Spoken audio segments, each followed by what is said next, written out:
Il y a au moins 7 Koyanga dans le groupe là. C'est la faute. Il a dit désormais, Figayo, et tu appelles ça 14 h. On doit être là. Là, 16 h, on commence. C'est à 17h30.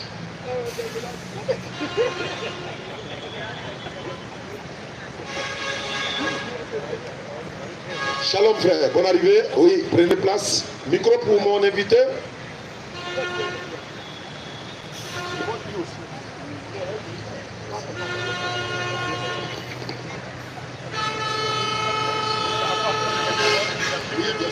Le péché, la justice et le jugement, c'est ce qu'il avait dit. On va se présenter de part et d'autre et puis il va modérer. Voilà. Mais je pense que ça doit être dialogue direct ou bien comment on va avoir un temps de parole ou bien qu'est-ce que vous préférez?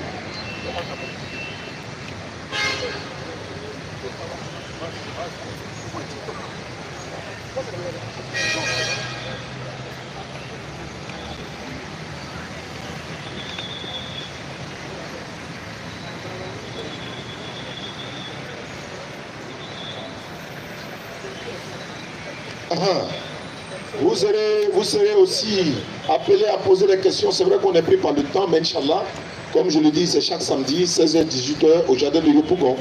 Voilà, nous avons un frère qui est quitté depuis Benjaville. Normalement, c'est moi qui devais partir là-bas. Donc, j'ai demandé comme ça qu'il vienne. Et puis, peut-être une prochaine fois, nous, on va se rendre là-bas, Inch'Allah. Il a honoré, il est venu. Moi, j'étais en retard. Je m'excuse auprès de lui parce qu'il a respecté sa parole. Donc, sans plus tarder, allons-y. Merci beaucoup, chers débatteurs. Et voici comment va se composer le débat. Déjà, le thème, c'est le péché, le jugement et puis la justice. Voilà. Et chacun, de part et d'autre, aura 5 minutes d'introduction et 10 minutes de développement deux fois. C'est-à-dire, après votre présentation de 5 minutes, votre introduction est 5 minutes, lui également, il aura 5 minutes. Après, vous aurez 10 minutes, lui également 10 minutes. Et après, vous aurez également 10 minutes. Et lui aussi 10 minutes. Et puis bon, après, vous pourrez intervenir. Un débat direct. Vous préférez un débat direct, hein? Ça, ok, d'accord. Ok.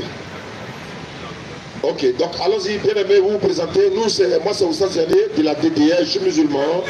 Et je vis à Yopougon et je vous écoute. Merci à tout le monde. Moi c'est Georges, je vis à Benjerville, je ne suis pas pasteur, je suis un serviteur de Dieu, je suis juste un croyant.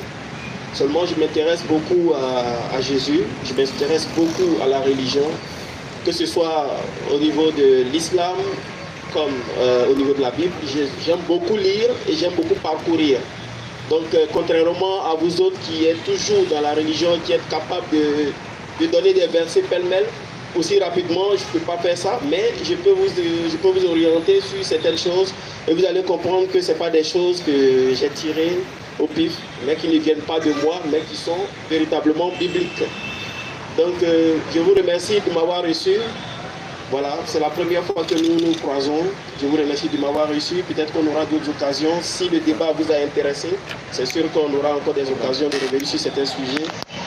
Voilà, et donc justement, je vais un peu introduire pourquoi j'ai demandé ce thème.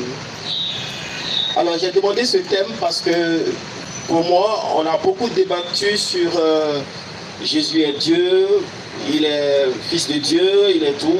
Bon, mais ce qui fait qu'on ne connaît pas Jésus réellement, c'est que les gens ne vont pas en fait dans son enseignement, parce qu'il y a des éléments qu'il a dit qui sont très importants, qui permettent donc de comprendre pourquoi il dit qu'il est Dieu parfois, il dit qu'il est chair parfois, et que quelquefois les hommes eux-mêmes ne savent pas s'il est Dieu ou s'il est chair. Alors, donc moi, ayant parcouru beaucoup de vos vidéos, j'ai vu qu'il y a des questions qui restaient un peu en suspens pour moi. Alors j'ai voulu qu'on revienne là-dessus pour que moi aussi je puisse donner un avis qui va peut-être plus éclairer des personnes encore dans le monde. Bon, aujourd'hui, j'ai dit le péché, la justice et le jugement. Le péché, la justice et le jugement, c'est un verset biblique qui vient de Jean 16, 8. Si on peut prendre la Bible, on peut lire cette partie-là.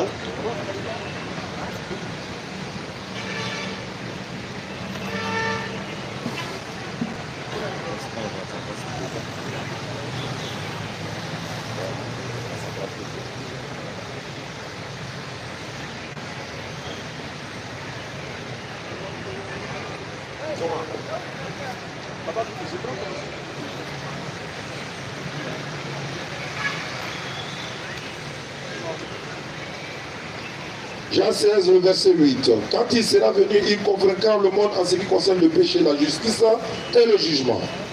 Merci.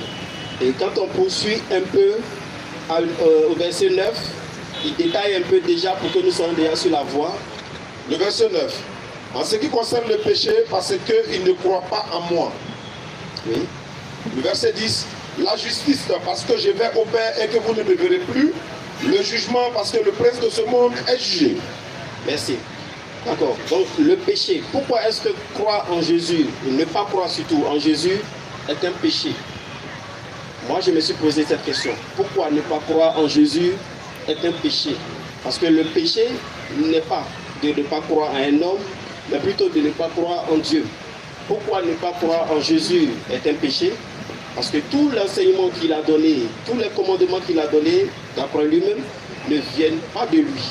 Il a dit, il est envoyé par le Père. Et je suis d'accord avec ça. Il a été envoyé. Jésus a été envoyé par le Père pour porter un flambeau, pour démontrer au monde que Dieu est réel, que Dieu existe, et surtout aux Israéliens que Dieu, il avait abandonné complètement. Il est venu se représenter à eux sous une forme, et il demande maintenant à Israël de s'attacher à son Dieu qu'ils avaient commencé à délaisser. Quand on prend le même Jean 15, 22, vous pouvez lire cette phrase.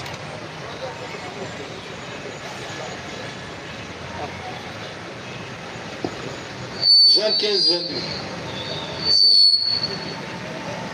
Si je n'étais pas venu et que je ne leur eusse point parlé, ils n'auraient pas de péché. Mais maintenant, ils n'ont aucune excuse de leur péché. Voilà. Alors donc, je disais tout à l'heure, si Jésus n'avait pas donné l'enseignement sur lui-même, sur Dieu, eh bien, le monde ne serait pas en train de pécher. Moi, je ne comprends pas pourquoi un homme peut être sujet à ce genre de pensée. Lui, il est humain. Pourquoi ne pas croire en lui est un péché? Moi, si je ne crois pas à mon père, je peux dire que j'ai déshonoré mon père. C'est vrai, il y a les 10 commandements. Mais ne pas croire en Dieu, c'est là qu'il y a le péché. Pourquoi à ce moment-là, on parle de péché lorsqu'on parle de Jésus? Ok, d'accord. Alhamdulillah, wa salatu wa salam ala rasulillah wa ala alihi wa ashabihi ajma'in. Rabbi shrah li sadri wa yassir li amri wa halul 'uqdatam min lisani yafqahu qawli. Subhanaka la ilma lana illa ma 'allamtana innaka antal alimul hakim. Merci beaucoup, chers frères, d'être venus. Je rappelle que nous avons les représentants de la DDR Djekano Abbasela, le représentant de la DDR d'Abangourou, Touré est là et son frère, également celle de Soubré, Saint-Pouré, Alassane est juste derrière. Je leur dis merci pour leur présence. Nous sommes au jardin de Yopougon, comme vous le savez, c'est chaque samedi, 16h, 18h, pour des débats interreligieux. Et le dialogue interreligieux consiste à quoi? À vous amener à comprendre un certain nombre de choses. Ceux qui sont chrétiens écouteront le frère en Christ. Ceux qui sont musulmans, nous écouterons. Même des musulmans vont également les écouter et puis nous écouter pour que le peuple soit édifié. Et si on arrive à organiser ce genre d'échange-là, c'est pour dire que chrétiens, musulmans, on peut échanger sans animosité. Voilà pourquoi nous organisons ces genres de conférences. Nous le faisons chaque jeudi à Yopougon Figayo et chaque samedi ici au jardin de Yopougon, sous le premier pont de Yopougon. Parce qu'on nous a dit que bientôt, Figayo va être fermé pour construire, n'est-ce pas, un palais de culture, palais de la culture. Donc, alhamdulillah, nous avons le jardin. Donc, si dans le cas contraire, c'est le cas, on va se retrouver ici les jeudis et les samedis, Inch'Allah. Pour revenir au sujet, le frère demande, donc si on ne croit pas en Jésus, c'est un péché, comme la Bible dit. Mais normalement, c'est en Dieu qu'il fallait croire. Il ne faut pas croire, c'est quand on ne croit pas à l'éternel Dieu que c'est un péché. Le problème, c'est quoi? C'est qu'en islam, il y a 5 piliers de l'islam, et puis il y a 6 piliers de foi. Maintenant, les 6 piliers de foi, l'un des piliers, des 6 piliers-là, consiste à croire à tous les messagers, c'est-à-dire à tous les prophètes. Or, la foi du musulman, on croit à tous les prophètes sans exception, y compris Jésus. Mais Jésus a dit dans le passage, je vous le dis, dans Jean 10 et suite, 38, il dit, je vous l'ai dit, mais vous ne me croyez pas. Il dit le péché parce qu'il ne croit pas en moi. Et il ne s'adresse pas aux musulmans. Il ne croit pas en moi. Ceux à qui il a dit qu'il est un messager de l'éternel Dieu, ceux à qui il a dit que c'est Dieu qui l'a envoyé pour venir sauver les enfants d'Israël, ceux-là ont mécru, mais ils ne croient pas en lui, ce n'est pas les musulmans. La foi du musulman consiste à dire, Allah dit, là nous faisons c'est-à-dire, nous ne faisons aucune différence entre les prophètes. Le musulman croit que Jésus-Christ est un envoyé de Dieu, comme vous le dites. Nous croyons en cela, mais nous ne croyons pas qu'il soit une divinité, mais comme ce n'est pas le sujet. Maintenant, le péché. Le plus grand péché en islam, c'est l'idolâtrie. Association. Allah dit dans le Coran, Surat 4, 48, Surat 4, verset 116, si on peut le lire, on va dire, vous allez voir le plus grand péché, c'est-à-dire le péché que Allah ne pardonne pas si tu meurs dedans. Ah, il faut préciser. Le gars, il peut commettre l'idolâtrie, et puis après, il se répand. S'il se répand, alhamdulillah. Mais si il ne se répand pas, qu'est-ce qu'Allah dit? Surat 4, le verset 48 et le verset 116 de la même sourate, sourate des femmes. Et c'est le Coran qui donne une sourate intitulée la sourate des femmes. Il n'y a pas la sourate des hommes, mais il y a la sourate de l'homme. Mais il n'y a pas la sourate des hommes, il y a la sourate des femmes. Et puis également, sourate 4, verset 48. Certes, Allah ne pardonne pas qu'on lui donne quelque associé. Oui. À part cela, il pardonne à qui il veut. À part l'associationnisme, il pardonne à qui il veut. C'est répété dans la sourate 4, verset 116 qu'on ne va pas lire maintenant. Maintenant, si tu te réponds, tu viens vers lui. Qu'est-ce qu'elle a dit dans la sourate 5 ans? Elle dit un pas en avant. Sourate 5, verset 74. Le 74 seulement, vous allez comprendre. Et puis toi, tu me prends sourate 39, 53. Verset 74. Oui. Ne vont-ils donc pas se repentir à Allah? Sourate 5, verset 74. Allah dit, après avoir commis les péchés, après avoir commis tout péché, ne vont-ils pas se repentir à Allah et implorer son pardon? Non seulement répentons-nous, et puis implorons le pardon d'Allah. Continue. Car Allah est pardonneur et miséricordieux. Vous voyez ici, dans la repentance ou encore dans la demande du pardon, Allah ne demande pas quelque chose en retour, une rançon. Ou bien voilà, il faut que Jésus meure, ou Mohammed sallallahu alayhi wa sallam doit mourir, ou on doit tuer un animal, un mouton. Non, il n'y a pas de rançon en vrai. Ne vont-ils pas se repentir avant? En d'autres termes, attends, ils attendent quoi pour se repentir? Pourquoi? Car Allah est pardonneur et miséricordieux. Allah dit dans la sourate 39, 53. Et quand tu me places, sourate 4, 18 là-bas également. Sourate 39, verset 53. Dis à mes serviteurs qui ont commis. Vas-y frère. Dis. Oh mes serviteurs. Qui avez commis des excès. Vous qui avez commis des excès à votre propre détriment. Ne désespérez pas de la miséricorde d'Allah. La fille a avorté. Lui là, il a tué quelqu'un. Lui là, il a fait l'idolâtrie. Lui là, il a couché avec la femme des gens. Lui là, il a fait ceci. Au 74 de la sourate, il s'est repenti. Maintenant, Allah lui dit ici. Parce que Allah dit, on va prendre la sourate prochainement, mais allons-y. Ne vont-ils pas? Car Allah pardonne tous les péchés. Allah pardonne tous les péchés. Oui. Oui, c'est lui le pardonneur, le très miséricordieux. C'est lui le pardonneur, le très miséricordieux. Est-ce que vous voyez? Donc, le pardon en islam ne consiste pas à donner ton enfant en rançon.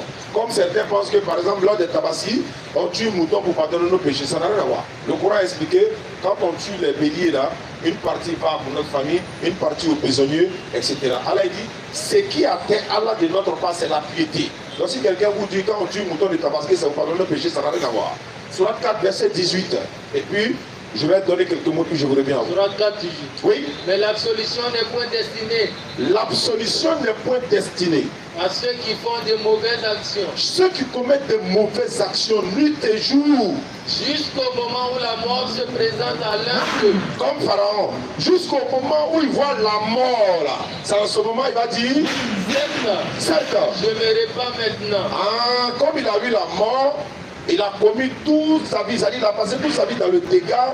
Il voit la mort, il dit non, certes, je ne me pas maintenant. Allah dit quoi? Non plus pour ceux qui meurent mécréants. Non seulement il n'a pas de pardon, non plus pour celui qui meurt mécréant, c'est pour eux que nous avons préparé un châtiment douloureux. Donc il n'y a pas de religion en dehors de l'islam qui donne le pardon des péchés et également la repentance acceptée par Allah, parce qu'on parle du péché, la justice et le jugement. Et encore, dans les 6 piliers de foi islamique, consiste à croire au jour de la résurrection. Il y a le destin, il y a le croire aux anges, il y a croire au jour de la résurrection. Nous savons très bien que nous allons mourir. Nous savons très bien que nous allons être ressuscités et nous savons très bien que nous allons comparaître devant le tribunal de l'Éternel pour être jugés. Attends, il ne peut pas tuer l'enfant de telle personne, d'une telle personne, et puis il va partir comme ça quoi. Ici la justice des hommes ne l'a pas jugé, mais l'Éternel Dieu, sa justice est là. Et Mohammed sallallahu alayhi wa sallam nous parle de la justice et ce qui même va se passer au jour du jugement. Mais pour terminer, en islam, nous on n'est pas avec le péché d'Adam. Parce qu'on parle du péché de la justice et du jugement. Personne n'est né avec le péché d'Adam, alayhi salam. Adam a commis une erreur ou encore il a désobéi à l'Éternel sous inspiration. C'est le diable qui l'a trompé. Sinon Adam n'allait pas, Allah lui a donné les ordres. Voilà, reste dans le jardin, toi et ton épouse, vivez, etc., etc. Mais c'est le diable qui est venu les induire en erreur. Mais comme c'est l'homme qui est le chef, donc Allah accuse Adam automatiquement. Mais c'est lui et sa femme qui ont été, n'est-ce pas, chassés du paradis. Donc Adam a péché, c'est lui qui prend. Nous, on n'est pas responsable du péché d'Adam, c'est coranique et c'est biblique. Je donne les 2 versets, puis je m'arrête. Deutéronome 24, 16. Le père ne porte pas le péché du fils, le fils ne porte pas le péché de son père, chacun meurt pour son péché. Sourate 39, verset 7, Sourate 35, verset 18, dit, si une âme est surchargée de péché, aucune de sa charge ne sera portée par un autre, même si c'est un proche parent. Donc, en d'autres termes, la justice, le jugement et le péché, ce n'est pas parce que nous, on ne croit pas en Jésus-Christ, nous croyons en lui, il est le fils de Marie et c'est un envoyé de l'Éternel Dieu, comme vous le confirmez. À vous la parole, homme frère. D'accord, merci pour votre développement, c'est clair. Seulement, tout à l'heure, vous avez abordé un sujet rapidement. Je sais que dans la Bible, il y a chaque fois que Dieu a dit fils, il s'est tout de suite référé au Père. C'est-à-dire, on a eu le fils de Jacob, fils d'Isaac. Mais pourquoi au niveau de Jésus, vous les musulmans, vous dites que c'est le fils de Marie? C'est-à-dire, pourquoi on ne lui trouve pas un père? Parce que vraiment, il n'y a pas de père. Mais pourquoi lui seulement, il n'est pas fils d'un homme, mais plutôt fils d'une femme? Pourquoi? Ah oui, ça c'est une très bonne chose. Ça fait partie des 4 étapes de la création de l'Éternel. L'Éternel, Allah a créé Adam, sans papa, sans maman. On doit se poser la question, pourquoi Adam n'a pas papa, il n'a pas maman? Au moins l'autre, lui, la maman. Mais c'est Adam là-même, là, on doit se poser la question, Adam. Il n'a ni père ni mère. Première étape de la création humaine. Deuxième, elle n'a pas de maman. On peut concevoir qu'un homme naisse d'une femme, mais une femme qui naisse d'un homme, c'est quelque chose. Hein? Donc, a été tirée, elle va être tirée du corps d'Adam. Donc, Adam est considéré comme son père. Deuxième étape de la création humaine. Troisième étape, Jésus-Christ sans papa, avec une maman. Mais vous et moi, nous avons des pères et mères. C'est les 4 étapes de la création humaine de l'Éternel Dieu. Il a voulu nous faire naître de Jésus, ça dit Jésus, sans papa. Mais c'est l'Éternel Dieu. Il peut faire des milliards de Jésus sans papa. Mais l'Éternel Dieu a fait Adam. Nous, si nous devrions avoir un fils de Dieu chez nous, c'est Adam qu'on allait prendre, nous musulmans. Vous savez pourquoi? Il n'a pas papa, il n'a pas maman, il n'a pas été accouché par une femme, il n'a pas fait 9 mois dans le ventre d'une femme. Et au jour de la résurrection, Jésus sera appelé par le nom de sa maman. Issa bin Mariam, Issa bin Mariam, Issa bin Mariam. Jésus, fils de Marie. Jésus, fils de Marie. On l'appelle par le nom de sa maman parce qu'il n'a pas de papa. Chaque personne sera peut-être appelée par le nom de son père, mais lui sera appelé par le nom de sa mère. Ok, j'ai vu dans le Coran, je ne sais pas si je me suis trompé, que Dieu appellera effectivement ce que vous dites. Il appellera chacun à se présenter sous le nom de sa mère, c'est ça? C'est-à-dire par la mère, on définit, on identifie quelqu'un à partir de sa maman. Pourtant, quand je parcours la Bible, chaque fois que Dieu, je reviens encore, a dit fils, il s'est adressé au papa. C'est pour cela qu'il dit, je maudis ou je bénis les enfants jusqu'à la 4e, les fils, jusqu'à la 4e génération. Étant donné que pour lui, c'est le fils d'un père, c'est-à-dire un homme, qui fait mettre un enfant au monde. Il ne donne pas la responsabilité, surtout à la femme. Parce que bibliquement, on voit rarement Dieu prendre une femme au dévot d'un peuple. Rarement. Je n'ai pas dit jamais, mais rarement. Du coup, l'homme est le porte-flambeau de la famille chrétienne. Donc, toujours est-il que Adam, comme vous l'avez dit, c'est la première création. Il n'y avait personne pour le mettre au monde, à part Dieu lui-même. On prend Ève, elle est sortie de sa côte, c'est-à-dire elle n'est pas vraiment... c'est pas une... Elle n'a pas accouché. Mais tout ça, ouais. Pas de rapport. Il a aussi créé, mais il a créé d'une manière en tirant Ève de la pomme, pour qu'il y ait soumission, pour qu'il y ait lien, pour qu'il y ait, comment on appelle ça, on peut dire respect, pour dire que je suis au-dessus de toi, pour que l'homme ait le dernier mot sur la famille. Et on a eu Jésus qui l'a voulu former d'une manière spéciale, mais toujours est-il que c'est la lignée de l'argile en fait, je veux dire, c'est la même lignée de l'argile qui vient jusqu'à Jésus. Effectivement. Voilà. Seulement quand Jésus, contrairement à nous autres, comme je vois l'islam le dit, tout autre homme, à part Adam, est né du sperme. Il a utilisé le sperme pour créer les autres.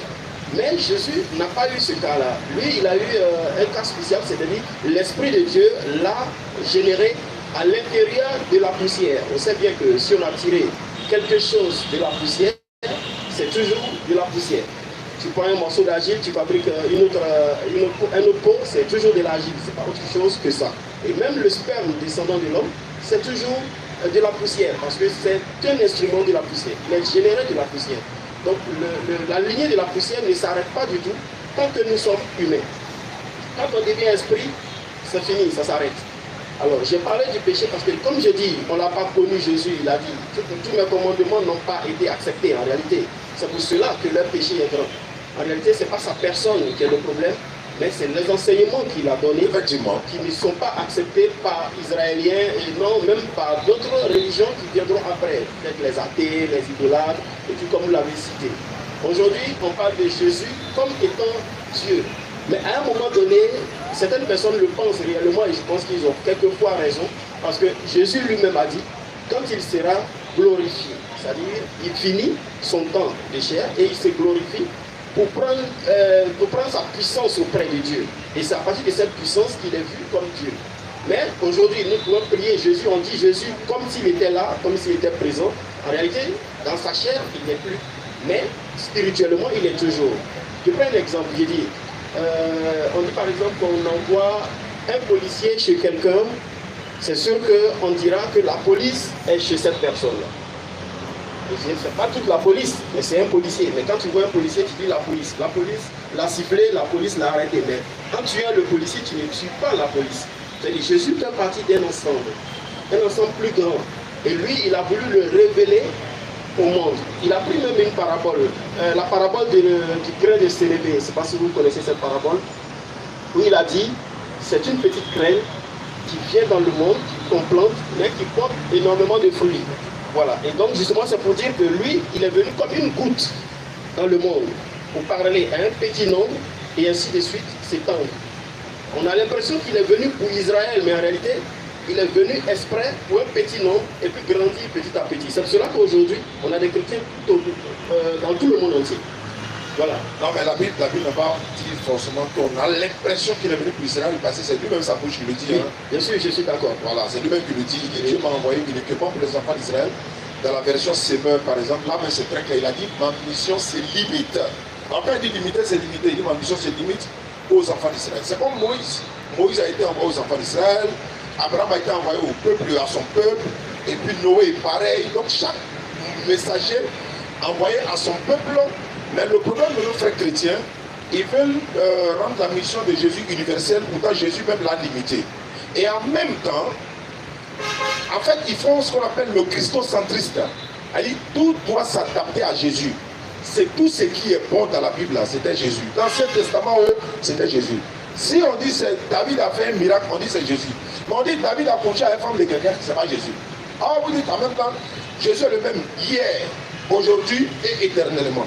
Mais si on dit, mais celui qui a tué les bébés dans l'Ancien Testament hier, là, c'était Jésus, non, c'était pas lui. Donc, ça devient compliqué à votre niveau, sinon pour nous, tout est clair.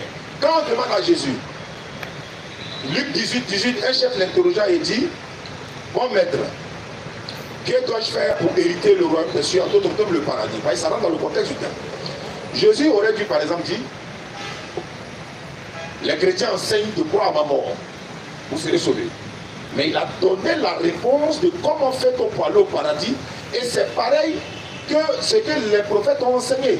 C'est-à-dire, c'est de croire à leurs paroles et ce qu'ils ont enseigné. Luc 18, verset 18 de suite. Un chef interrogea Jésus oui. et dit, bon maître, oui. Que dois-je faire pour hériter la vie éternelle? Oui. Jésus lui répondit, pourquoi m'appelles-tu bon?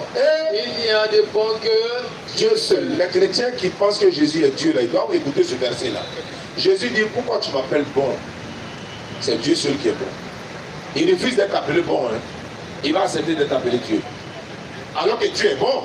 Donc, on te dit, mon bon vieux père. Tu dis, non, pourquoi tu m'appelles bon? Ah, le vieux, tiens, bon vieux père. Mais s'il refuse d'être appelé bon, il ne va pas accepter d'être appelé Dieu. Mais continue quand même. Tu connais les commandements. Et là, c'est qui dit au monsieur? Attends, hein, tu es juif, tu connais les commandements. Tu ne commettras point d'adultère. Voilà, on rentre dans le cadre du sujet. Justice, péché, etc. Tu ne commets point d'adultère. Et ça là, ça peut t'amener en enfer. Tu ne tueras point. Ça là, ça peut t'amener en enfer. Tu ne déroberas point. Il ne faut pas voler, ça peut t'amener en enfer. Tu ne diras point de faux témoignages. Mensonge là, ça peut t'amener en enfer. Honore ton père et ta mère. Désobéissance aux parents, ça peut t'amener en enfer. Dit-il. Le monsieur dit, tout ça là, moi j'ai déjà fait ça. Pourquoi? Parce que nos pasteurs là nous disent, c'est ta mort qui peut nous sauver. Jésus doit être capable de dire, si tu crois à ma mort, tu seras sauvé. Pourquoi il va cacher? Continue. Jésus a entendu tout cela. Quand il a entendu ça, il dit, il te manque encore une chose. Il y a une seule chose qui te manque maintenant. Comme tu as fait tout ça, il te manque une chose. Vends tout ce que tu as. Comme le monsieur était riche, il dit, faut vendre tous tes biens. Il faut vendre tout. Et distribue-les aux pauvres. Il faut distribuer ça aux pauvres. C'est ça qu'on appelle les bonnes œuvres. Et c'est ce que l'islam enseigne. La croyance en Allah, les bonnes œuvres. Allez, c'est fini. Tu es musulman, paradis. Distribue aux pauvres et tu auras un trésor dans les cieux. Et puis viens et suis-moi. Non seulement tu vends tous tes biens, tu distribues aux pauvres, sadaka. Il faut faire une sadaka aux gens, les démunis. Et puis en plus de ça, viens et suis-moi. Dans suivre Jésus là, Muhammad sallallahu alayhi wa sallam dit quoi? قل إن كنتم تحبون الله فاتبعوني يحببكم الله ويغفر لكم ذنوبكم والله غفور رحيم. Surat 3:31. Dis-leur, si vous aimez vraiment Allah, suivez-moi. Allah vous aimera, il vous pardonnera vos péchés. Si vous aimez Allah, suivez-moi. Suivez-moi dans ce que je vais vous ordonner. Et interdit de la part d'Allah, Allah vous pardonne vos péchés. C'est pourquoi Jésus a dit, viens et suis-moi. Et si tu le suis, ce qu'il dit, ça là, c'est interdit, tu laisses. Ça c'est bon, tu fais.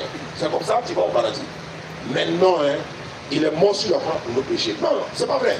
Ça n'a rien à voir avec l'enseignement du Christ. C'est pourquoi je reviens au frère pour dire, croire à la mort de Jésus, ça rentre dans le vif du sujet. Jésus a taxé ça d'un acte satanique. Or, tout ce qui est satanique mène à l'enfer. Jean 8, 40 à 44. Vous voyez, on va faire la lecture et puis vous allez voir. Voilà.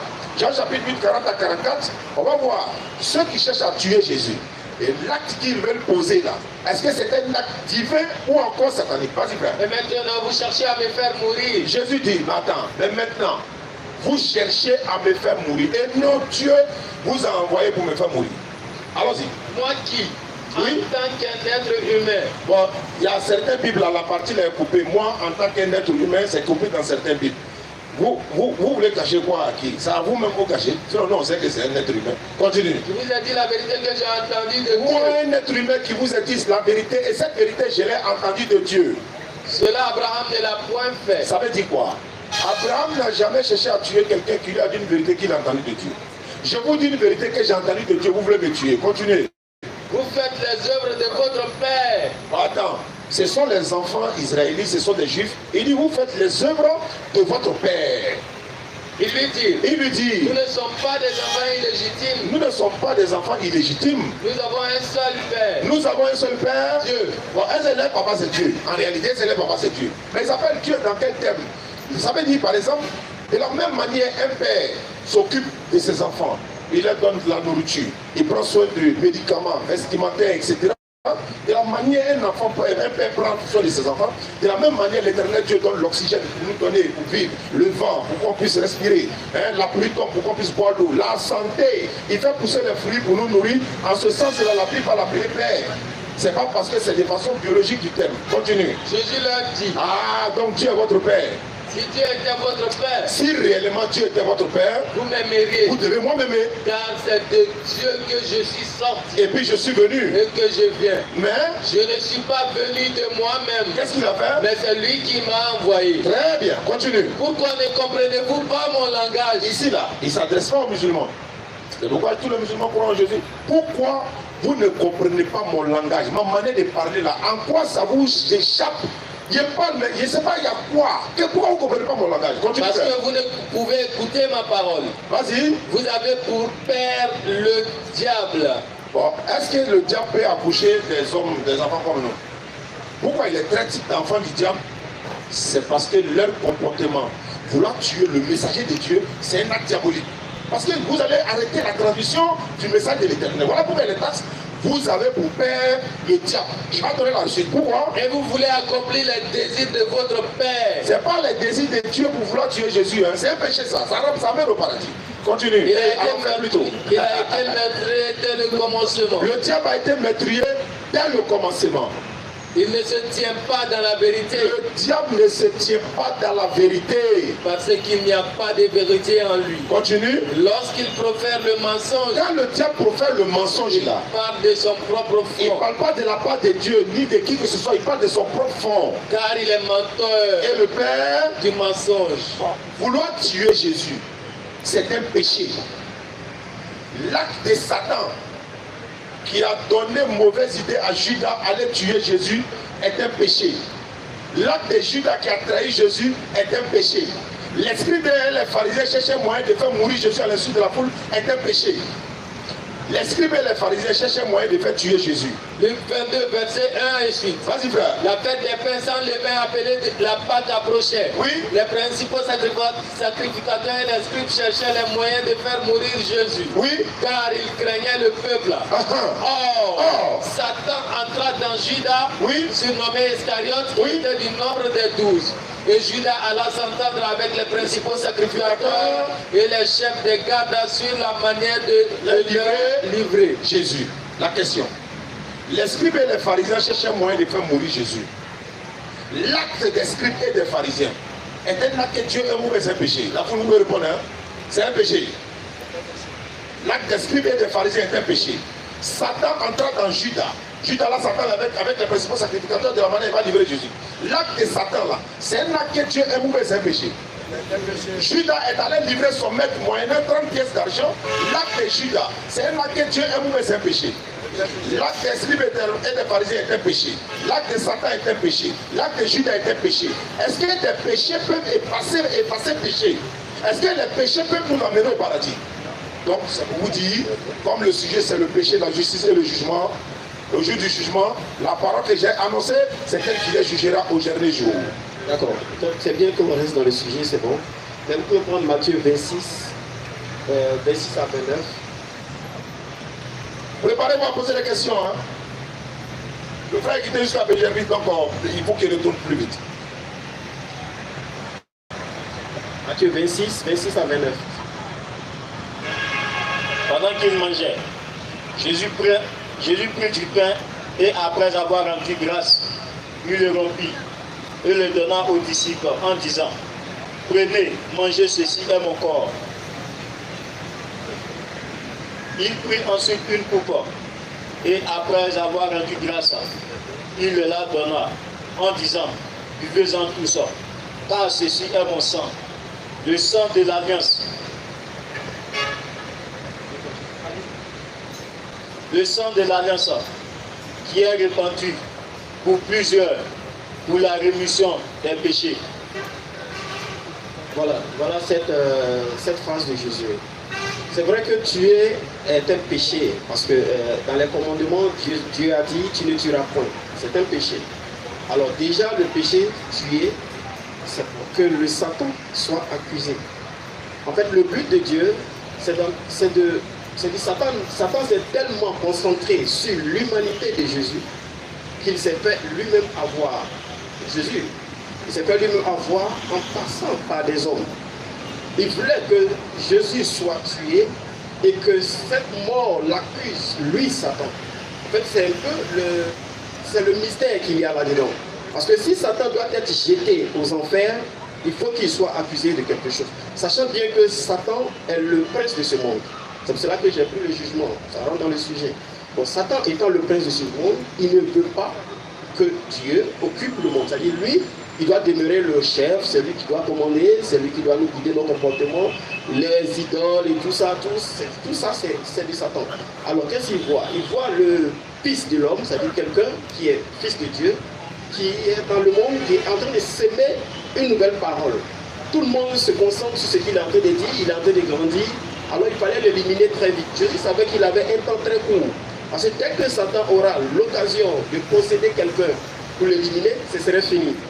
Il fallait que son sang se répande. Quand le Satan est accusé et que Satan est jeté aux enfers, ceux qui pleurent Jésus sont ceux qui réclament le sang de Jésus pour leur salut. En fait, c'est le mystère qui est là.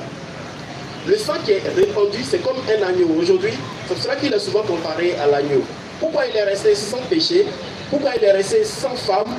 Pourquoi il est resté sans se marier? Pourquoi il est resté à prier, à jeûner? C'est pour se purifier tout le temps. C'est un peu comme quand on va sacrifier quelque chose pour Dieu. On peut le sacrifier, on peut sacrifier quelque chose qui est pur. C'est-à-dire Dieu ne veut jamais qu'on lui fasse un sacrifice d'un mouton boiteux ou bien de quelque chose qui a une blessure. Il faut que ce soit pur. Il est demeuré comme ça pour attendre cette mort. Déjà, au moment du souper, il a dit, mon sang sera répandu en rémission des péchés. Donc, tous ceux qui vont implorer mon sang, c'est-à-dire ma mort, qui pleureront pour moi et avec moi, qui s'associeront donc à ma volonté, seront sauvés par mon sang. Voilà le but. Ce n'est pas parce que le tuer, nous on réclame, non, tuez-le parce qu'on sera sauvé, non. Les chrétiens aujourd'hui, on leur présente Jésus, ils seront comme, c'est comme s'ils ont eu un nouvel enfant. Ils vont tous pleurer de voir un homme qui est mort, qui est sorti, et donc il aura vaincu la mort. Et c'est comme on appelle ça, ce combat entre Jésus et Satan, dont Jésus est sorti triomphant parce qu'il a été ressuscité, prouve que maintenant tu le pries et tu vas à lui. Et dès que tu es à lui, tu es dans le royaume des cieux. Aujourd'hui, on ne voit plus le Jésus mort du tombeau, mais on voit plutôt le Jésus ressuscité. Mais c'est quoi? Il fallait qu'il passe par la mort. Et sa flagellation, c'était pour le corps. Et c'était pour ça. Le verset que vous avez pris là, Oui. Matthieu 26 là, quand on prend le verset 21 pour remonter, Jésus est en train de maudire celui qui le livre. Exactement. Mais moi je ne peux pas concevoir que lui il vient pour mourir, quelqu'un grâce à qui il va mourir, il maudit cette personne encore. Exactement. Il a dit, celui-là, je vous ai choisi, vous les 12. C'est lui qui a choisi les 12 disciples. Bien sûr. Mais l'un d'entre vous est un démon. Il a fait exprès de choisir le démon. Ah mais puis il le maudit encore. Justement. Pourquoi? C'est le mystère. Parce que Dieu, Dieu a créé le monde, mais le démon, le Satan, on ne peut pas dire que Dieu ne savait pas que Satan allait venir dans le monde. Est-ce qu'on peut dire ça? Non, Dieu savait que le Satan avait venu, mais il nous a averti, par exemple, c'est pas la Bible ne peut pas expliquer tout ça. Il a dit dans le Coran, ceux qui vont te suivre, c'est eux et toi, on va prendre pour les jeter en enfer. Mais mes vrais serviteurs, tu n'auras pas de pouvoir sur eux. Exactement. Donc il nous a mis en... C'est comme si l'Éternel nous regarde derrière Satan. Hein. Non, mais il a fait quoi? Il a donné les guides. Il a donné des repères pour qu'on sache que celui-là, c'est un fils de Satan, c'est Satan. Et par son comportement. Exactement, par son comportement. Mais comment se fait-il? Je viens pour mourir. Je suis d'accord pour mourir. Et voilà le scénario. Par lui, ça va passer. Mais pourquoi je maudis en disant malheur à l'homme par qui le Fils de l'homme est livré? Il vaudrait mieux pour cet homme-là qu'il ne soit pas né, au lieu de dire plutôt béni par l'homme par qui le Fils de l'homme est livré. Il vaudrait mieux pour eux qu'ils soient nombreux parce qu'en croyant mort, ils auront la vie éternelle, mais ils le maudit. C'est bien logique ce que vous dites. C'est bien logique. Voilà. Mais je vous dis que Dieu, et même dans le jardin de Gethsemane, il dit Père, s'il est possible que cette coupe s'éloigne de moi. exactement. Tu es venu pour ça, non? Oui, ça va s'éloigner comment? Exactement. Mais comprendre? Oui, je vous dis, Jésus a dit ça. Voilà. Exactement. Il a dit que la coupe s'éloigne de moi.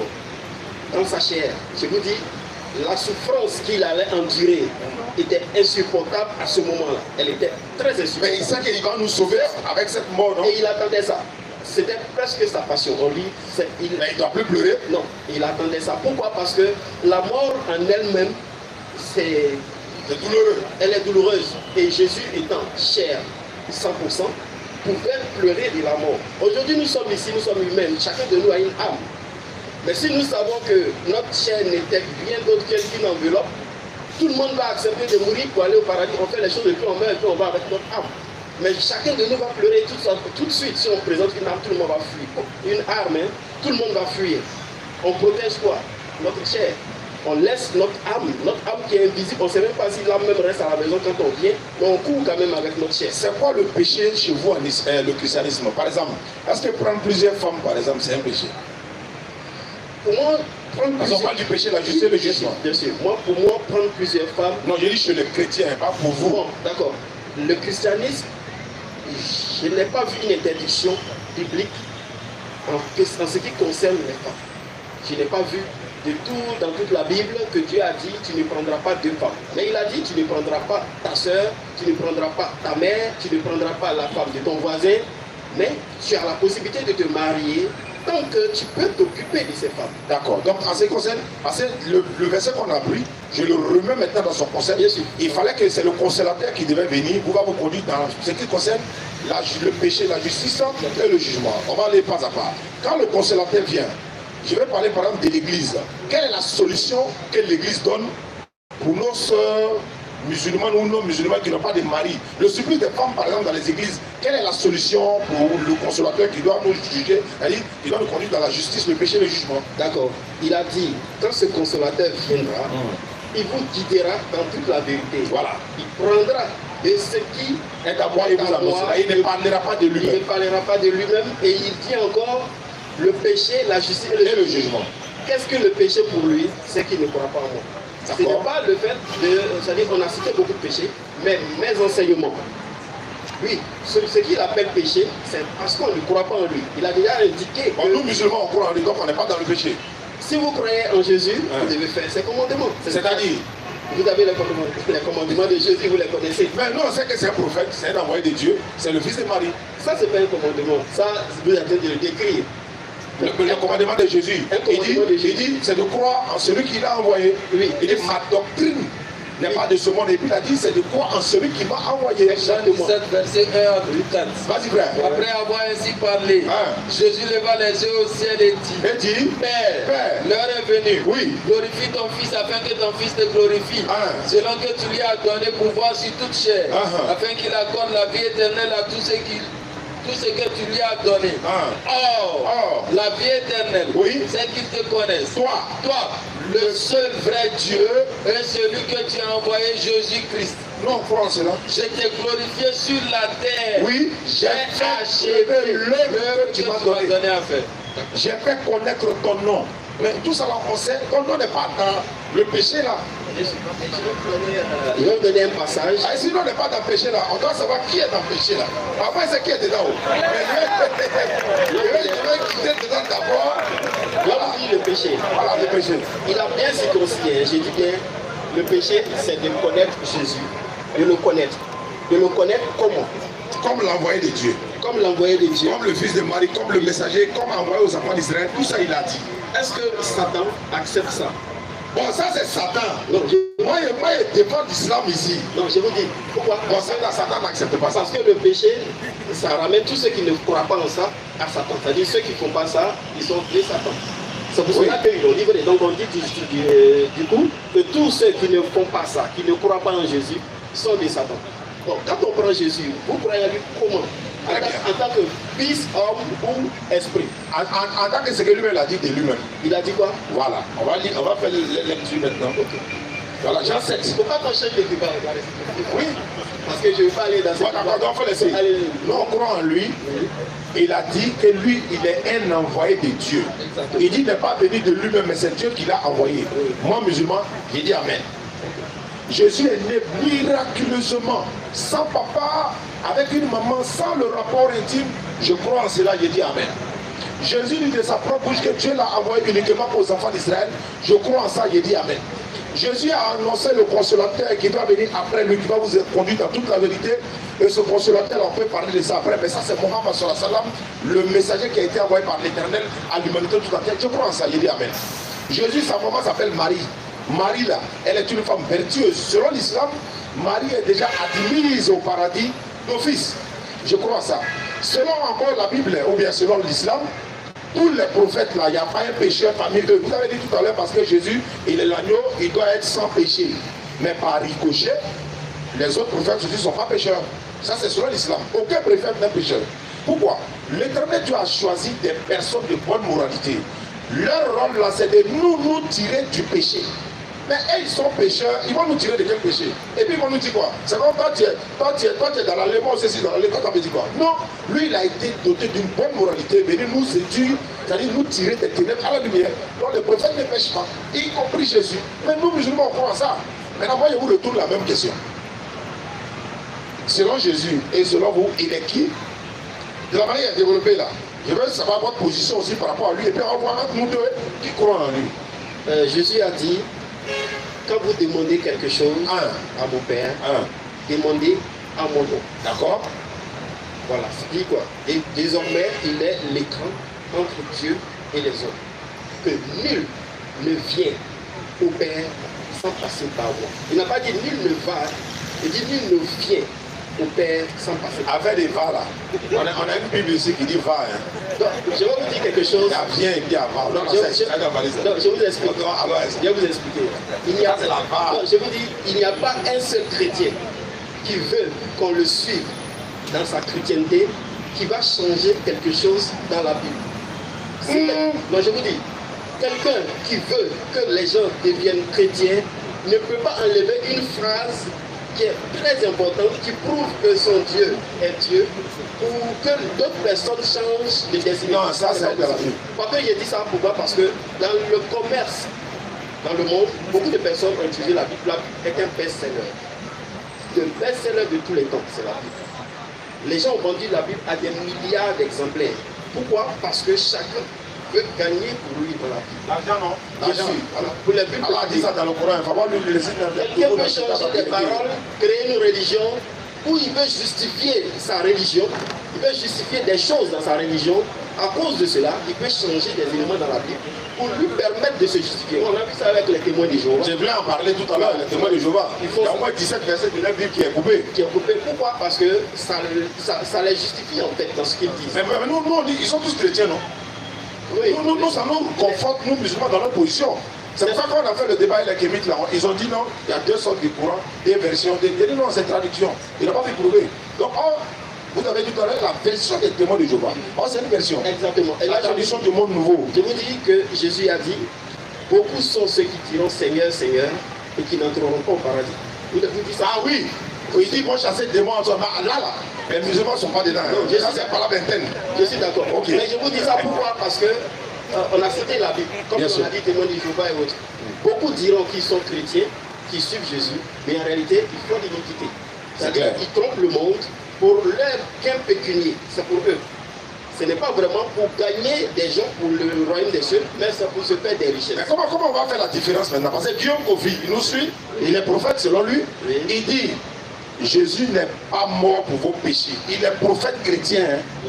Il a dit ça. Oui. Ça c'est un. Okay. Il a aussi démontré que, mais quand Jésus dit celui qui m'a vu a vu le Père là, est-ce que ça veut dire le Dieu? Mais il a démontré ça aussi. Les gens commencent à dire qu'il est musulman.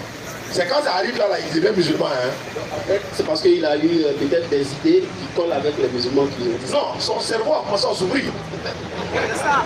Après, c'est ça. Bon, je vous demande. Ah, il y a question? Ok, donc venez ici. Bon.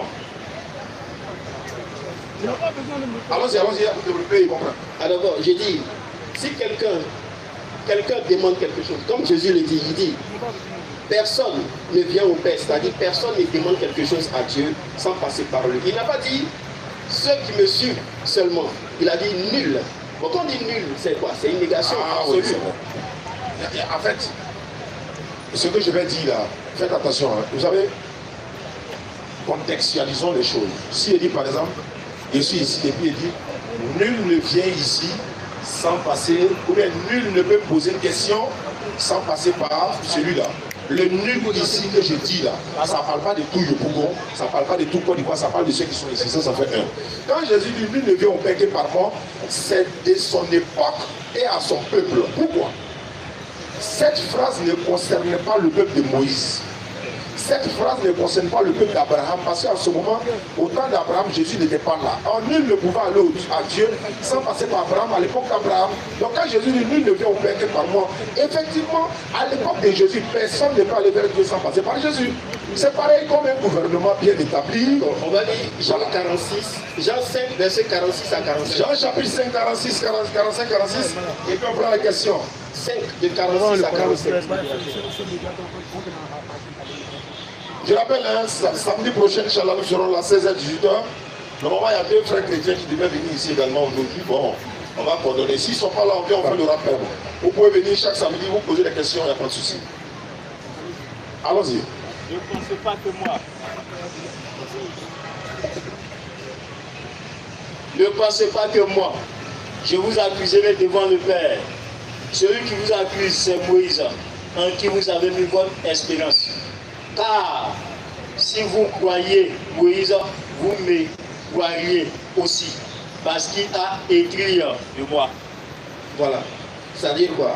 Ce que nous pensons que Jésus est incapable de faire du temps de Moïse, il avait déjà fait. Ah bon? Bien sûr. Puisqu'il a dit, bon, si Moïse a écrit de quelqu'un qui n'est pas encore de lui, comment il a fait? Mais Moïse a écrit de Jésus. C'est quand même comme Jésus aussi a parlé de Mohamed sallallahu alayhi wa sallam. C'est la même chose. Bon, là, je ne vais pas aller dans ces détails. En fait, je vais dire, quand Moïse dit, si vous croyez en Moïse, vous devez aussi croire en moi. C'est la même chose. Si vous croyez en Jésus, là, vous devez croire en moi. Parce que ce sont des frères dans la prophétie. Ils ne sont pas venus contredire l'un et l'autre, etc. Ils ont tous parlé de la même dimension. D'accord. Bon, vous dites que Mohammed a parlé de Jésus, effectivement. Vous le dites. Oui, coraniquement, bien sûr. Coraniquement. Bon, publiquement, moi j'ai essayé de... C'est Jésus qui a parlé de Mohammed dans la Bible. Bon, Jésus a parlé de Mohammed comment? Très bien. Quand Jésus dit, il est avantageux pour vous que je m'en aille, car si je ne m'en vais pas, le consolateur ne viendra pas. En d'autres termes, le Saint-Esprit ne viendra pas. La question est de savoir, de quel Saint-Esprit parle-t-il qui doit venir après lui son départ? Il a dit le Saint-Esprit, on est d'accord. Mais de quel Saint-Esprit? Parce que les esprits sont les prophètes.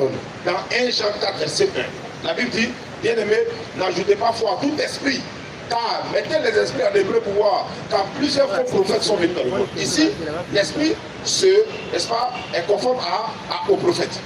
Donc quand Jésus personnifie, c'est-à-dire quand Jésus met l'accent pour dire, si je ne viens pas, il ne viendra pas. Mais s'il s'agit du Saint-Esprit, le Saint-Esprit était déjà là, et Jean-Baptiste, Élisabeth, Zacharie, Jésus lui-même et les disciples. Mais de ce Saint-Esprit dont il parle là, c'est qui? Et il a conditionné, quand il viendra, il vous annoncera les choses à venir. Il ne parlera pas de lui-même. Il vous dira ce qu'il aura entendu et il me glorifiera. Il prendra des secrets à moi, il vous annoncera, etc. Mais quel est le livre? Ajoutez le thème aussi là-dessus. En ce qui concerne la justice, le jugement, le péché. Le jugement, il a dit quoi? Parce qu'il ne croit pas à moi. Le jugement. Oui. Il a dit parce que le prince de ce monde est jugé. Mais ça, c'est Satan. Oui, bien sûr. Voilà, ça, c'est Satan. Ok. Maintenant, je vais vous dire. Allons-y. Moi, je vais vous expliquer. Le Saint-Esprit, c'est vrai.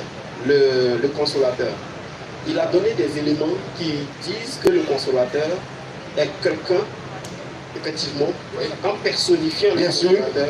Mais du coup, il ne personnifie pas quelqu'un d'humain en même temps. Parce qu'il a dit l'Esprit Saint. En même temps, il a dit le consolateur qui viendra vers vous. L'Esprit Saint. Oui. Il n'a pas dit... Non, il y a des fois, il a dit l'esprit de vérité. À la fin, il a dit l'esprit de vérité parce qu'il vous dira ouvertement les choses. Parce que Jésus disait les choses en parabole. Mais à ce moment-là... Pas toujours quand même. Oui, bon. En fait, la plupart de ces choses étaient un peu compliquées dans l'esprit des gens à ce moment. Mais il dit, au moment où le consolateur sera parmi vous, il demeurera permanemment, c'est-à-dire éternellement avec vous. En parlant de qui? Ses disciples, ceux qui font sa parole, ceux qui le connaissent. Qui va demeurer avec eux là, par exemple? Le consolateur, l'esprit. Non, je viens dire. Alors, s'il demeure avec ceux qui le connaissent, ceux à qui il a promis, ceux qui connaissent Jésus, qui ont pris Jésus comme leur ami, parce que comme leur père ou bien comme leur disciple, le père de leur disciple, c'est-à-dire le père de la religion, ceux-là doivent recevoir le consolateur en question. Et ce consolateur va les aider à comprendre les choses à venir. Je vous prends un exemple. Quand vous voyez l'évangile, vous avez lu le livre de l'Apocalypse, c'est sûr. Apocalypse. Tout ce qui est dit dans l'Apocalypse, c'est une révélation de bout en bout.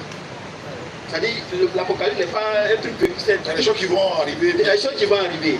Et si je dis que c'est le consolateur qui a dévoilé cela à l'apôtre Jean en 98 dans l'île de Patmos par exemple. D'accord. Ce consolateur dont on parle là, la condition pour qu'il vienne, Jésus lui ne doit pas être là. Exactement. Alors que Jésus n'est pas encore parti, mais le Saint-Esprit est avec tout le monde déjà. Exactement. Je vous dis, Jésus lui-même était l'émanation du Saint-Esprit. J'ai dit aussi.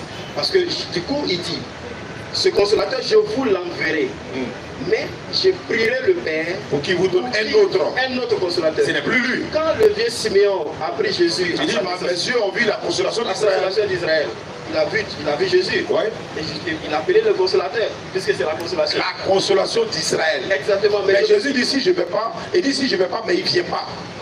Il est avantageux pour vous que je m'en aille. Car si je ne m'en vais pas, le consolateur ne viendra pas. En d'autres termes, tant que Jésus est là, il ne vient pas. Voilà. Maintenant, il se trouve que le Saint-Esprit est déjà là. Quand Jésus, ça veut dire que ce n'est pas de la même personne qui parle en fait. Et c'est là où les éléments de la Trinité apparaissent dans la Bible. Trinité là? Oui. Il dit c'est à ce moment précis qu'on commence à sentir l'émanation, c'est-à-dire les débuts de la Trinité. Quand on dit Dieu, quand le peuple d'Israël était en présence de Dieu, ils ont vu une nuée qui est descendue, il les a mis là, et ils ont tous entendu la voix de Dieu. On pourra dire que qui parle? C'est Dieu qui parle. Pourtant, quelque part, c'est dit que vous n'avez jamais vu sa face, vous n'avez jamais entendu sa voix. Et ceux à qui il parlait là, ils n'avaient pas entendu cette voix-là. Mais Dieu a parlé au peuple d'Israël en son temps. Oui, au bout Moïse, ils ont dit à Moïse de dire, il ne faut plus que Dieu va les parler, il y en a qui mouraient. Voilà, l'homme qui touche la montagne seulement tu meurs. Quand Jésus a été baptisé, il y a une voix qui a retenti dans le ciel. Ah, celui-ci est mon fils bien-aimé. Mais ça, ce n'est pas une voix audible. La voix est... Bon, il y a une autre voix. On appelle ça la voix intérieure de la révélation. Et c'est Jean-Baptiste qui a entendu. C'est Jean qui a rendu le témoignage. Matthieu 17, verset 3. En attendant, on va prendre des questions. Appelez le premier intervenant. On va y trouver le verset. Ils étaient ensemble, ils sont allés voir Moïse et Élie. Ah oui, Matthieu 17, verset 1, où il a été transfiguré là. 6 jours après. Non, c'est verset 3. Allez-y. 3. Et voici Moïse et Élie leur apparut, s'entretenant avec lui. Pierre, prenant la parole, dit à Jésus, Seigneur, il est bon que nous soyons ici. Si tu le veux, je dresserai ici 3 tentes, une pour toi, une pour Moïse et une pour Élie. Comme il parlait encore, une nuée. Je pense qu'il continue. Allez-y. Une nuée lumineuse les couvrit. Et voici, une voix fit entendre de la nuée ces paroles. Celui-ci est mon fils bien-aimé, en qui j'ai mis toute mon affection. Écoutez-le. Ok, d'accord. Du coup, là, on voit la nuée qui est apparue de la même manière qu'au temps de Moïse. Et a dit quelque chose que au moins deux autres personnes ont entendu. Quand ils ont entendu cela, ils se sont couchés, ils ont dit, ah, on pourrait même... Ils ont eu peur. C'est à la suite, on sent qu'ils ont eu peur. Ça veut dire qu'ils ont entendu. Ce n'est plus qu'ils n'étaient pas la voix audible. Il répète. Oh, regardez, frère. Tout à l'heure, si on entend tout de suite une voix du haut des cieux, et puis le tonnerre couronne, on dit, Jésus est mon fils. Il ne va jamais avoir quelqu'un qui n'a pas croire en Jésus, qui est le fils de Dieu. Si on entend la voix pour dire, Mohammed est mon messager, même vous allez vous procéder tout de suite là. Mais ce n'est pas une voix audible. Ça s'appelle la voix intérieure de la révélation. Dans le Coran, Allah dit parle à l'homme de 3 manières. Derrière un voile, il lui envoie un ange ou pas. Révélation, c'est ça qu'on appelle la voix intérieure. Et puis c'est Jean-Baptiste seul qui a entendu. C'est Jean seul. Le verset même est dans Jean. Il dit, j'ai entendu, celui-ci est mon fils bien-aimé, etc., etc. Et puis il a rendu témoignage. Voilà. Pour le cas des gens, et pour le cas des apôtres, des 2 autres apôtres qui l'ont entendu, parce qu'il y a le cas des on va prendre le frère rapidement. Allons-y. Alors, c'est mon frère Emmanuel, c'est ça? Emmanuel signifie Dieu est avec nous. J'aimerais autour de toutes ces foules vous remercier parce que nous on avait l'habitude de voir un peu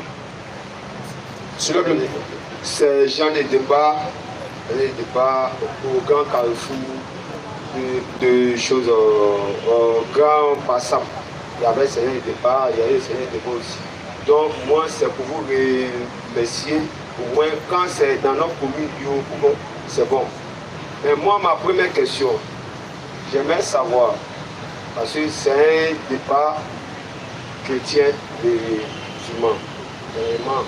Mais j'aimerais féliciter toute l'assistance ici présent, parce que c'est bien que nous sommes ici dans nous-mêmes notre propre commune. Donc, quelle est la question? Maintenant, moi, ma question, j'aimerais savoir que Jésus-Christ, contrairement à Mahomet, qui sont des prophètes, vous avez dit que Jésus-Christ n'est pas né d'un homme. Jésus-Christ est né, pour faire en science, bon, ça vaut moins 14 ans, j'ai arrêté les études. Mais c'est comme une vidéo, voilà, qui a été transportée, transplantée d'une femme à une autre. Mais est-ce que Jésus-Christ est considérable? Parce que j'ai comme l'impression que c'est le possède de Jésus-Christ que nous sommes en train de voir ici, dans votre débat, c'est le possède de Jésus-Christ. Jésus-Christ est important pour l'évangile de Dieu ou pas? Moi, c'est ma question. Merci beaucoup pour la question. Au stade avant, il y a quelqu'un qui a perdu sa clé. La clé de sa voiture. Voilà, comme ça. Ah, ok. Il y a quelqu'un qui a perdu sa clé de sa voiture, donc fouillez les poches rapidement. Voilà. Le frère Emmanuel, nous, en islam, nous, on prêche l'islam. On appelle Emmanuel, par exemple, à devenir musulman. S'il ne devient pas musulman, s'il meurt dans la voie où il est, non, c'est pas, il peut venir. S'il meurt dans la voie où il est, il peut aller en enfer. Donc, pour ne pas que Emmanuel se retrouve en enfer, ah, ta femme est musulmane, donc tu n'es pas loin. Elle a Wasakara, donc elle a Koyaka en plus. Donc, il savait. C'est-à-dire, merci Emmanuel de préciser. Ils sont morts et moi. Maintenant, il y a la douleur. Mon beau, hey, voilà. Donc, un jour, tu as voulu dire à ta femme que Jésus est Dieu, elle n'a qu'à venir à l'église, tout ça. Ok. Nous, on vient prêcher, essayer de sensibiliser les gens en les montrant que nous ne sommes pas des antéchrists. Les gens ont l'impression que les musulmans sont des antéchrists et tout ça. On peut venir prêcher toute la vie sans parler de Jésus. Hein. On peut parler sans parler de lui. Mais le problème pourquoi on parle de lui aujourd'hui, c'est hier, quand il dit hier, il y a des années en arrière, les chrétiens là, ils sont rentrés chez nous à la maison, ils disent on a qu'à donner notre vie à Jésus. Ah, nous, on est devenus curieux. Jésus là même c'est qui? On allait chercher chez Dieu, ah, c'est un homme, c'est un envoyé de Dieu. Mais pourquoi nous on va donner notre vie à un être humain? On va donner à l'éternel Dieu en même temps. Voilà pourquoi on parle de Jésus, on parle de Moïse. Pour aller plus loin, il est un prophète, il est mentionné dans le Coran. Donc on a le droit aussi de parler de lui parce qu'il est dans le Coran. Voilà, c'est pas comme si sans Jésus, nous on ne peut pas aller au paradis. Nous on n'attend pas Jésus pour aller au paradis. Hein. On est déjà sauvé d'office musulman, c'est coranique ça. Voilà, alors rapidement. Le prochain c'est qui? Et le doigt est là, on peut lui poser des questions aussi. Son micro s'il vous plaît. Allô? Oui? J'aimerais savoir. Allons-y, le mot. Voilà. L'évangile de Jésus-Christ est à suivre pour un homme de Dieu ou pas? Non, ce n'est plus d'actualité aujourd'hui parce que Jésus n'a été envoyé aux enfants d'Israël. Sa mission est terminée. Voilà, sa mission est terminée. C'est le dernier prophète que Jésus a annoncé, la Mohammed sallallahu alayhi wa sallam. Toute l'humanité doit le suivre, sinon on risque de se retrouver en enfer. Toi, on ne doit pas suivre l'évangile de Jésus. Jésus est passé, avec son évangile, ils sont passés. Quand c'est comme ça, vous faites le procès des chrétiens. Parce que pourquoi? Tout un chrétien se réfère à Jésus-Christ. C'est clair. Non, attends. Se référer à lui là, mais nous aussi là, on sait que c'est un prophète, on peut le citer souvent. Alors le musulman va bénir l'homme au nom du prophète Mohamed. Non, le chrétien va bénir l'homme au nom du musulman. Ne fait pas ça. Nous on bénit non au nom d'Allah. On dit qu'Allah te bénisse, et non Mohamed te bénisse. Un musulman qui adore Mohamed comme vous faites là, il va en enfer. Nous on adore le Dieu de Mohamed, le Dieu de Jésus, alayhi salam. Mais Dieu a envoyé les deux prophètes, tous Moïse, bien sûr. Sinon, nous, on sait qu'il y a 3 religions au monde. Il y a le bouddhisme, il y a l'islam, et puis il y a le christianisme. D'accord, ces 3 religions-là, laquelle vient de Dieu? Ces trois religions, moi pour moi, tout vient de Dieu. Toute religion convient à Dieu. Tu ne peux pas prouver. C'est l'islam seul qui vient de Dieu. Pourquoi? C'est l'islam seul. Je te donne la preuve. Je te donne la preuve. Je te donne la preuve. Le bouddhisme porte le nom de qui? Le bouddhisme, ça porte le nom de qui? Bouddha. Judaïsme porte le nom de qui? Non, moi je ne parle pas de judaïsme. Le christianisme porte le nom de qui? Christ. L'islam porte le nom de qui? Mahomet. Non, est-ce qu'on a dit Mahomédine? Ah, mais logiquement, il n'y a pas logiquement, il y a dit l'islam. Logiquement, on se réfère à une religion. C'est bien ça. Quand il y a une personne qui a le beau des beaux. Le beau des beaux. Écoutez, ils sont morts, non? Il dit, l'islam, c'est la seule religion qui ne porte pas le nom d'un individu. Si tous les chrétiens là, les religions venaient de Dieu là, pourquoi ils ne sont pas tous unanimes que Jésus est Dieu? Pourquoi ils ne sont pas tous unanimes de faire les pèlerinages dans le même lieu? Pourquoi vous ne priez pas tous de la même manière? Mais est-ce que la religion musulmane prie dans les mêmes lieux? Il y a deux types. Attends, il va être là de prière tout de suite là. Comme ta femme est croyante là. Ouais, attends, le frère, tu peux répondre, hein? Donc allons-y, allons-y. C'est pas pour dire que ta femme est croyante là. Bonsoir. S'il vous plaît. Au pasteur et puis après. Il dit n'est pas pasteur, au frère chrétien. Au frère chrétien et puis après le musulman peut répondre. Bon, quel est le but de l'envoi de Jésus selon Jésus? Est-ce qu'il a été envoyé selon lui pour mourir, pour sauver les chrétiens ou par quel moyen il sauve les chrétiens? S'il y en a. D'accord. D'abord, je vais dire que la religion chrétienne, qu'on dit, Jésus n'a pas créé de religion, mais le nom a été choisi par ceux qui ont décidé de le suivre d'eux-mêmes. Ils ont nommé cette religion-là le christianisme tout simplement parce qu'ils ont voulu se rattacher à un homme, ils ont voulu se rattacher à lui, à leur, disons, à leur mentor. La religion chrétienne, elle sauve, hein. Je vais vous dire la vérité, elle sauve. Pourquoi? Parce que dans le monde entier, il n'y a pas encore une religion qui se base sur la logique pour, pour se développer. Le christianisme n'est plus dans la logique, il est passé complètement dans le spiritualisme. Alors que notre but là, c'est d'aller vers le spirituel. Comment peut-on enseigner quelqu'un avec des choses visuelles, des choses logiques, alors que notre but, c'est d'aller vers le spirituel? On doit plutôt enseigner le spiritualisme.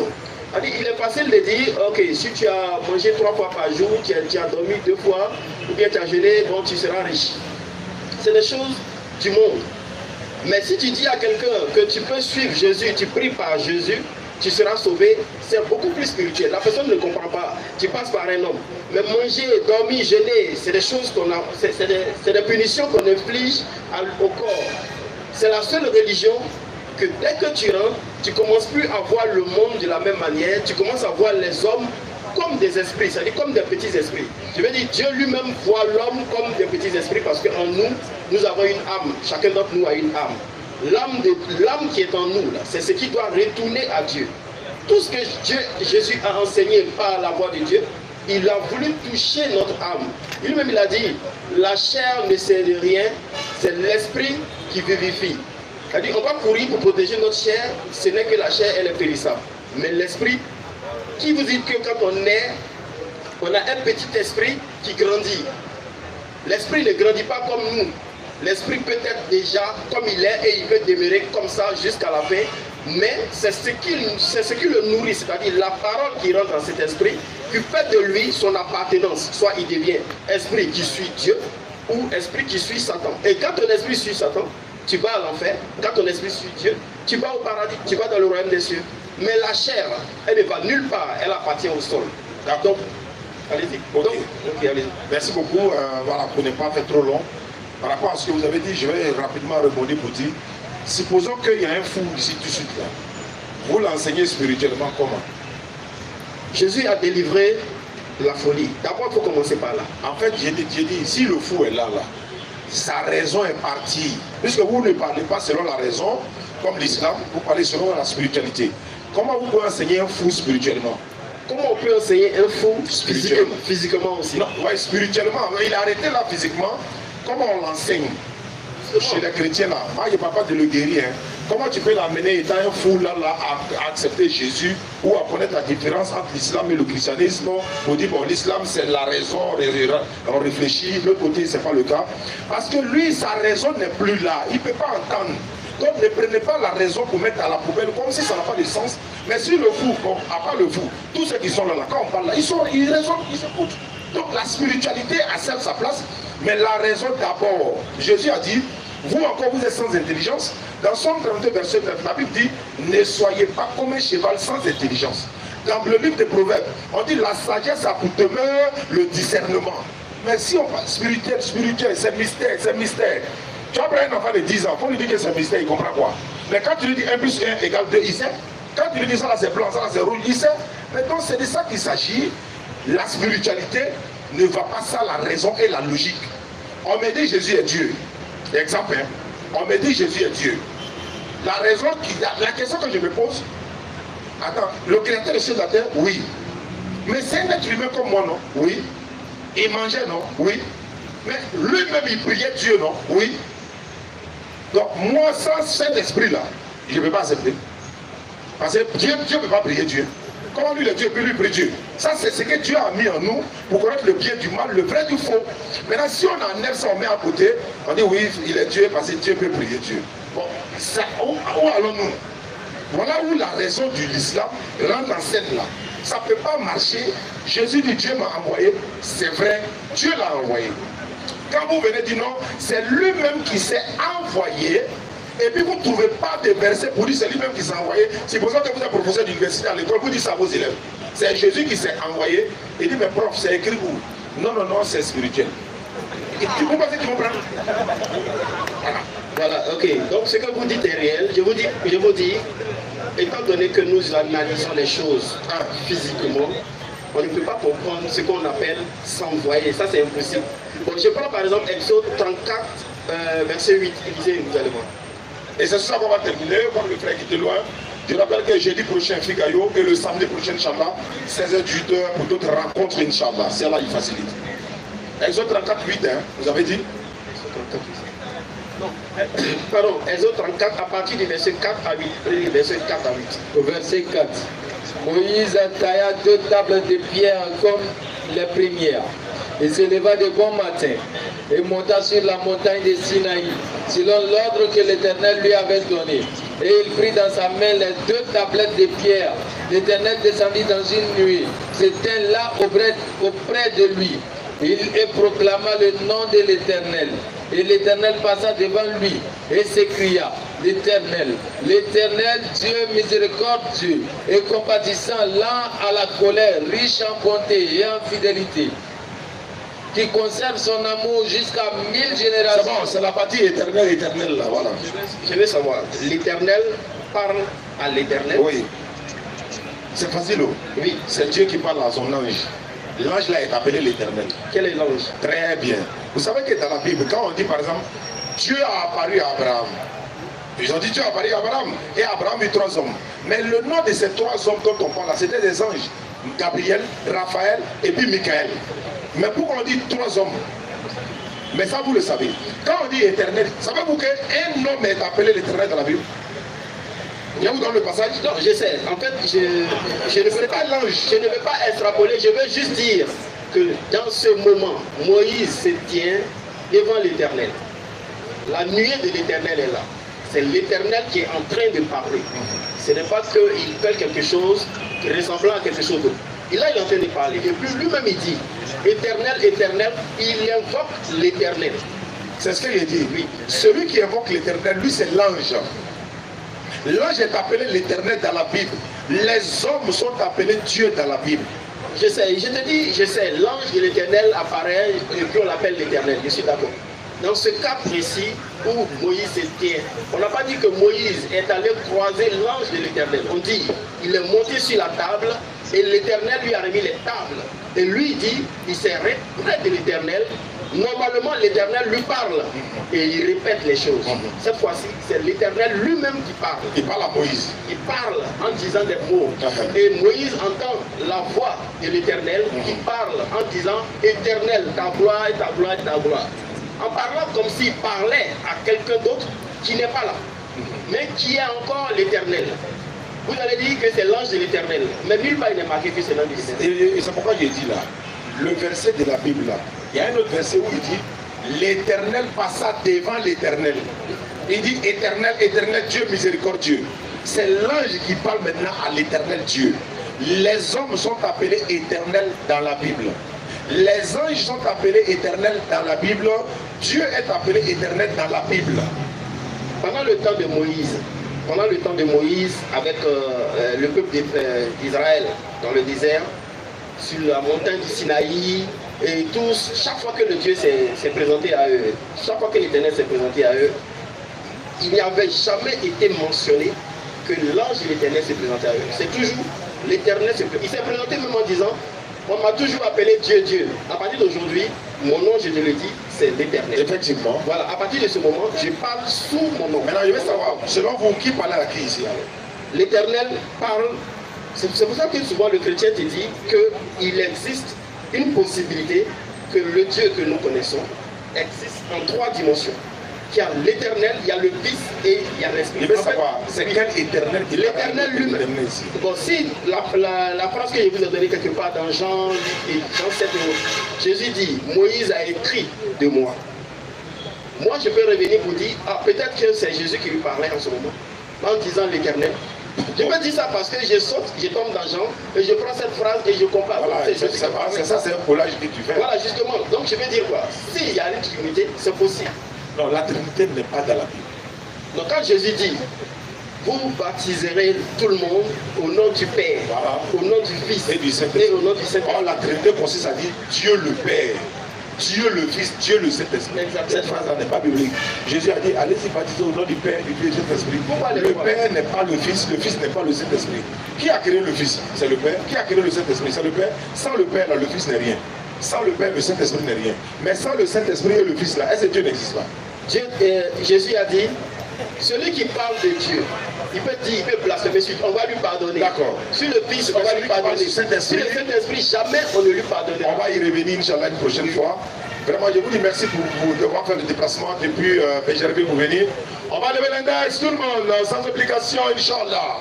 Ashhadu an la ilaha illallah wa ashhadu anna Muhammadan Rasulullah. Rendez-vous le jeudi et le samedi ici, Inch'Allah. Salam alaikum wa rahmatullah.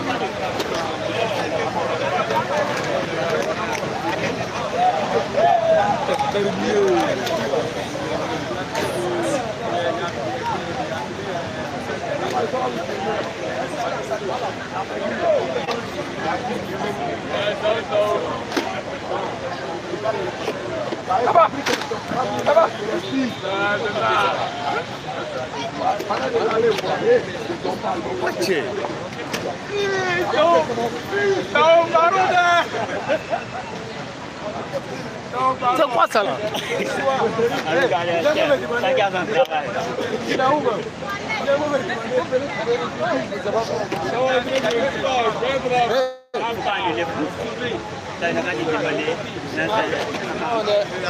Chacun son domaine. Ciao. Ciao.